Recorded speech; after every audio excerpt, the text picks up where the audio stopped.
Hi friends, welcome back to ripple space time. Shiva here. എല്ലാവർക്കും പുതിയൊരു വീഡിയോയിലോട്ട് സ്വാഗതം.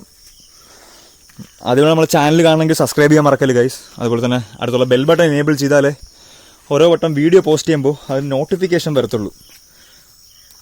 ഒരു ചിലന്തി ഇതാ കൂടെ വെച്ചിരിക്കുന്നുണ്ടോ? ഹൈ ഹൈ ഹൈ, ഇത്രയും നാൾ ഒതുങ്ങി ചാടി എവിടെ പോയി? എൻ്റെ പൊന്നോ, ദേഹത്തൊന്നും വീടല്ലേ. അയ്യോ, പോ. അപ്പോൾ നിങ്ങൾ കഴിഞ്ഞ വീഡിയോ കണ്ടു നോക്കുക. നമ്മൾ ലാസ്റ്റ് ചെയ്തത് ഡോമിനാറിൻ്റെ ടെസ്റ്റ് ഡ്രൈവ് വീഡിയോ ആയിരുന്നു. എന്നിട്ട് നിങ്ങൾ അഭിപ്രായങ്ങളൊക്കെ പറയുക. അപ്പോൾ ഞാൻ കഴിഞ്ഞ ദിവസം ടെർമിനേറ്റർ മൂവി കണ്ടായിരുന്നു, ഡാർക്ക് ഫേറ്റ്. ഭയങ്കര പ്രതീക്ഷയോടുകൂടിയൊക്കെ പോയതാണ്. ഭയങ്കരമായിട്ട് ട്രെയിലറൊക്കെ കണ്ട് കുറച്ച് നാൾ കാത്തിരിക്കുകയായിരുന്നു. പക്ഷേ സ്പോയിലേഴ്സൊന്നും ഞാൻ പറയുന്നില്ല. ഭയങ്കര ലീനിയർ ആയിട്ടുള്ള സ്റ്റോറി ടെല്ലിംഗ് ആയിരുന്നു. അതുകൊണ്ട് വലിയ രസമൊന്നും ഉണ്ടായിരുന്നില്ല സത്യം പറഞ്ഞു കഴിഞ്ഞാൽ. പക്ഷേ അതിൻ്റെ അകത്ത് ചിന്തിക്കാനുള്ള കുറച്ച് കാര്യങ്ങളുണ്ടായിരുന്നു. കാരണം ഇപ്പോൾ 2020 ആവാൻ പോവുകയാണല്ലോ.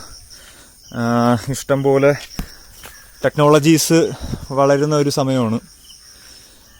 നമുക്ക് കുറച്ച് പയറൊക്കെ പറിക്കാനുണ്ട്. അപ്പോൾ എന്താണെന്ന് വെച്ച് കഴിഞ്ഞാൽ block chain technology, artificial intelligence, robotics, augmented റിയാലിറ്റിയും വെർച്വൽ റിയാലിറ്റിയും ഇതെല്ലാം ഭയങ്കരമായിട്ട് വളരുന്ന ഒരു കാലമാണിപ്പോൾ. അപ്പോൾ ഈ മൂവി പണ്ട് കണ്ടവർക്കൊക്കെ അറിയാം, ഈ ജഡ്ജ്മെൻ്റ് കണ്ടവർക്കൊക്കെ അറിയാം. സ്കൈനെറ്റ് എന്ന് പറയുന്ന ഒരു സോഫ്റ്റ്വെയർ, ഒരു ആർട്ടിഫിഷ്യൽ ഇൻ്റലിജൻസ് സോഫ്റ്റ്വെയർ ഇറക്കുകയും അത് റിലീസ് ചെയ്യണ്ട എന്ന് അവിടുത്തെ ഗവൺമെൻറ് തീരുമാനിക്കുകയും ചെയ്യുന്നു. പക്ഷേ സ്കൈനെറ്റ് തന്നെ ഒരു വൈറസ് ഇറക്കുന്നു. അങ്ങനെ ആ വൈറസ് ഹ്യൂമൻസിനെ കൊണ്ട് ഒന്നും ചെയ്യാൻ പറ്റുന്നില്ല. അങ്ങനെ സ്കൈനെറ്റിനെ തന്നെ റിലീസ് ചെയ്യിപ്പിച്ചാലേ ആ വൈറസിനെ തരണം ചെയ്യാൻ പറ്റുള്ളൂ എന്ന് മനസ്സിലാക്കുകയും സ്കൈനെറ്റിനെ റിലീസ് ചെയ്യിപ്പിക്കുകയും ചെയ്യുകയാണ് ചെയ്യുന്നത്. പക്ഷെ അത് സ്കൈനെറ്റിൻ്റെ ഒരു അടവായിരുന്നു. അപ്പോൾ അങ്ങനെ സ്കൈനെറ്റ് റിലീസാവുകയും ഹ്യൂമൻസാണ് എർത്തിൻ്റെ മൊത്തത്തിലുള്ള നാശത്തിന് കാരണമെന്ന് പറഞ്ഞുകൊണ്ട് സ്കൈനെറ്റ് എന്ത് ചെയ്യുന്നു, ഹ്യൂമൻസിനെ അങ്ങ് ഡിസ്ട്രോയ് ചെയ്യുക, ഹ്യൂമാനിറ്റിനെ തന്നെ ഡിസ്ട്രോയ് ചെയ്യുക എന്നുള്ള ഒരു ലക്ഷ്യം വെച്ചുകൊണ്ട് ന്യൂക്കുകൾ പല സ്ഥലങ്ങളിൽ വിട്ട് നശിപ്പിക്കാൻ തീരുമാനിക്കുകയാണ്. ഇതുപോലെ തന്നെയാണ് ഏജ് ഓഫ് ഓൾട്രോൺ അവഞ്ചേഴ്സിൻ്റെ മൂവിയിലും പറഞ്ഞു പോകുന്നത്. അപ്പോൾ ഇതൊക്കെ റിയാലിറ്റിയിൽ വരുമോ എന്നുള്ളതാണ് നമ്മൾ ഇനി ചിന്തിക്കേണ്ടത്. പണ്ട് മൂവി കണ്ട് അങ്ങ് കഴിഞ്ഞു പോയി. ഇപ്പം ആലോചിക്കുമ്പോഴത്തേക്കും ഈ ആർട്ടിഫിഷ്യൽ ഇൻ്റലിജൻസും കാര്യങ്ങളുമൊക്കെ റിയാലിറ്റിയിലോട്ട് വന്നു. അപ്പോൾ ഇതൊക്കെ എങ്ങനെയാണ് ഹ്യൂമൻസിനെ അഫക്റ്റ് ചെയ്യുക എന്നുള്ളത് നമുക്ക് കണ്ടേ പറയാൻ പറ്റത്തുള്ളൂ. ദോഷം മാത്രമല്ല, ഗുണപരമായിട്ട് ഇഷ്ടംപോലെ കാര്യങ്ങൾ സംഭവിക്കും. മെഡിക്കൽ ഇൻഡസ്ട്രിയിലും മാനുഫാക്ചറിങ് ഇൻഡസ്ട്രിയിലും കെമിക്കൽ ഇൻഡസ്ട്രിയിലും അതുപോലെ സ്പേസ് ടെക്നോളജിയിലും ഇതിനൊക്കെ നമുക്ക് ഡേറ്റകൾ പ്രോസസ്സ് ചെയ്യാനായിട്ട് ക്വാണ്ടം കമ്പ്യൂട്ടറിൻ്റെ സഹായത്തോടു കൂടി കുറച്ചധികം ഡേറ്റകൾ നമുക്ക് പ്രോസസ്സ് ചെയ്യാം.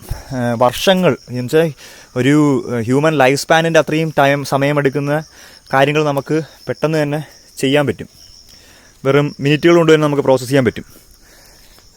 സംഭവം ഇപ്പോൾ നിങ്ങൾ ടെസ്ലേൻ്റെയൊക്കെ ഓട്ടോമേറ്റഡ് കാറുകൾ നോക്കി അറിയാം. ഇതെല്ലാം സ്വയമേ വണ്ടി ഓടിക്കാനൊക്കെ പറ്റുന്നത് ഈ സെൻസേഴ്സിൻ്റെ ഡേറ്റകൾ ഇത്രയും ഫാസ്റ്റായിട്ട് പ്രോസസ്സ് ചെയ്യാൻ പറ്റുന്നതുകൊണ്ടാണ്. അപ്പോൾ 5G ടെക്നോളജിയൊക്കെ വരുമ്പോഴത്തേക്കും അത്രയും മാത്രം സ്പീഡിൽ ഇതിന് പ്രോസസ്സ് ചെയ്യാൻ പറ്റത്തുള്ളൂ. ഇപ്പോൾ പല ഓട്ടോമൊബൈൽ കമ്പനിയും ഇതുപോലത്തെ ആർട്ടിഫിഷ്യൽ ഇൻ്റലിജൻസ് OSകൾ ടെസ്റ്റ് ചെയ്യുന്നുണ്ട് ഇപ്പോൾ. അത് ഇതിൽ മാത്രമല്ല, മെഡിക്കൽ ഫീൽഡിലും ഒക്കെ വരും. അപ്പോൾ ഇത് കാരണം കുറച്ചധികം ജോബുകൾ പോവും, പക്ഷെ കുറച്ചധികം പുതിയ ജോബുകൾ ഉണ്ടാവും. അപ്പോൾ ഇതൊക്കെ എന്താണ് എന്നുള്ളത് ഈ ഇപ്പോൾ 90s ജനിച്ചവർക്ക് ഭയങ്കര ഭാഗ്യമാണ്. അപ്പൂപ്പന്മാരാകുമ്പോഴെങ്കിലും ഇതൊക്കെ നമ്മൾ അനുഭവിക്കാനും കാണാനും പറ്റും, ഇതിൻ്റെ രണ്ട് എക്സ്ട്രീമും. അപ്പോൾ മൂവി എന്തായാലും നല്ല കൂറ മൂവിയായിരുന്നു. ഭയങ്കര ലീനിയർ ആയിട്ടുള്ള നമുക്ക് പ്രതീക്ഷിക്കാൻ പറ്റുന്ന ഒരു സ്റ്റോറി ടെല്ലിംഗ് ആയിരുന്നു. ഭയങ്കര സംഭവമൊന്നും പറയാനൊന്നുമില്ല. പക്ഷേ ഇനി വരാനിരിക്കുന്ന പലതും ആ മൂവിയിൽ കാണിക്കുന്നുണ്ട്. 5G ടെക്നോളജിയും ഫേഷ്യൽ റെക്കഗ്നിഷൻ്റെ ക്യാമറാസും ഇതൊക്കെ ചൈനയിലൊക്കെ ഇംപ്ലിമെൻറ്റ് ചെയ്ത് കഴിഞ്ഞ കാര്യങ്ങളാണ്. അപ്പോൾ അതെല്ലാം 5G വരുന്നതോടുകൂടി വരികയും RFID ചിപ്പ് എന്ന് പറഞ്ഞ ചിപ്പുണ്ട് ഗൈസ്. ഇപ്പോൾ നമ്മൾ ആധാർ കാർഡ് പോലത്തെ സംഭവം ഇനി ഉടനെ നമ്മളെ കയ്യിൽ ഈ വിരലിൻ്റെ ഈ ഭാഗത്തായിട്ട് ഇഞ്ചെക്റ്റ് ചെയ്യാൻ പറ്റും. ഒരു അരിമണിയുടെ സൈസേ കാണത്തുള്ളൂ, ഈ ഭാഗത്തായിട്ട് ഇഞ്ചെക്റ്റ് ചെയ്യാൻ പറ്റും. അത് വന്നു കഴിഞ്ഞാൽ നമുക്ക് ക്യാഷ്ലെസ് പേയ്മെൻ്റ് ഒക്കെ ചെയ്യാനാണ് വരുന്നത്. അത് എന്തായാലും ഒരു 2025 കൂടി വരും.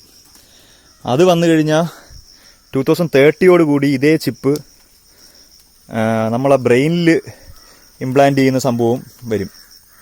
അപ്പോൾ നമ്മളെ ബ്രെയിൻ വേവ് സെൻസ് ചെയ്തിട്ട് നമുക്കൊരു ഡൗട്ട് ഉണ്ട് എന്നുണ്ടെങ്കിൽ അപ്പം തന്നെ ഗൂഗിളുമായിട്ടോ സംസാരിച്ചിട്ട് അതിൻ്റെ ആൻസേഴ്സ് നമുക്ക് അറിയാൻ പറ്റും. അപ്പോൾ അതാണ് ഇനി വരാൻ പോകുന്ന അടുത്തൊരു വലിയ ടെക്നോളജി എന്ന് പറയുന്നത്. ഇപ്പോൾ ഗൂഗിളിൻ്റെ തന്നെ പുതിയ ആർട്ടിഫിഷ്യൽ ഇൻ്റലിജൻസ് ആൽഫബറ്റോ എന്ന് പറയുന്ന സംഭവം പലർക്കും അറിയായിരിക്കും. അതിൻ്റെയൊക്കെ പൊട്ടൻഷ്യൽ എന്തുമാത്രമാണെന്നുള്ളത് മനസ്സിലാക്കിയിട്ട് അതിപ്പോൾ റിലീസ് ചെയ്യണ്ട എന്ന് പറഞ്ഞ് വെച്ചൊക്കെയാണ്. പക്ഷേ അതൊക്കെ എന്തായാലും റിലീസ് ചെയ്തു കഴിഞ്ഞാൽ ഹ്യൂമാനിറ്റീനെ തന്നെ മൊത്തത്തിലായ ഒരു എവല്യൂഷൻ കൺട്രോൾ ചെയ്യാൻ പറ്റുന്ന സംഭവങ്ങളായിരിക്കും ഇതൊക്കെ. ഇതൊക്കെ എങ്ങനെയാണ് എന്നുള്ളത് നമുക്ക് നേരിട്ട് തന്നെ കാണാം ഗൈസ്. അപ്പോൾ ഈ ടെക്നോളജിയൊക്കെ എങ്ങനെയാണ് അഫക്റ്റ് ചെയ്യുക എന്നുള്ളത് നിങ്ങൾക്ക് തോന്നുന്നത് നിങ്ങൾ കമൻറ്റ് ബോക്സിൽ കമൻറ്റ് ചെയ്യുക. നമുക്ക് വരും ദിവസങ്ങളിൽ വേറെയും ഇതിൻ്റെ തന്നെ വീഡിയോസായിട്ട് കാണാം. അപ്പോൾ അതുവരെ Shiva signing out from ripple space time. Peace out. Bye bye.